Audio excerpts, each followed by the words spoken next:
Robert Weatherly, a student at Clark Shaw Magnet School. I'm in the 7th grade, and I am talking to my grandfather, Mr. Robert Weatherly, about how phones were when he was in his early childhood and now.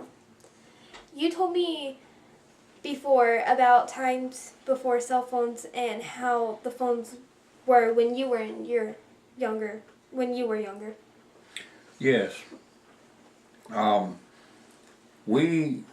When I was your age, we had one phone, one telephone, and it hung on the wall in the kitchen where everyone could get to it to use it. And it was a wall phone with a short cord, and you made your phone call right there and hung up and went about your business. Telephones then were used mainly just for communication, for exchanging information between two people.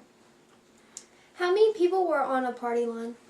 Well, okay, we had party lines, and they would have you could have as many as 8 different households using the same telephone line. How would you dial their numbers? We had a rotary dial that was big, like 5 inches across, and you selected each number and dialed that number and waited for the dial to come to rest, and you dialed again. And there were 7 digits, and it would take sometimes several seconds to dial a number. What were their numbers at first?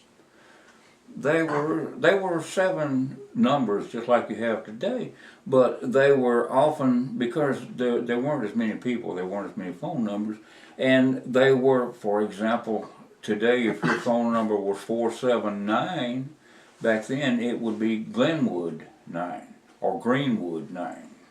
If your phone number was 342, it would be Diamond 2, and then the rest of the number.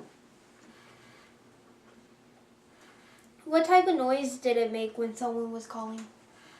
When someone was calling in, if you had a party line, the ringtone would be different. Some would have a long ring, one long ring. Some would have 2 short rings. Some may have 2 short rings and 1 long ring. Some may have a short, a long, and another short. You had to wait and listen for the phone to ring several times before you knew and recognized you're the one coming to your house. Thank you, Papa, for teaching me the difference between phones from when you were younger to now. You're welcome.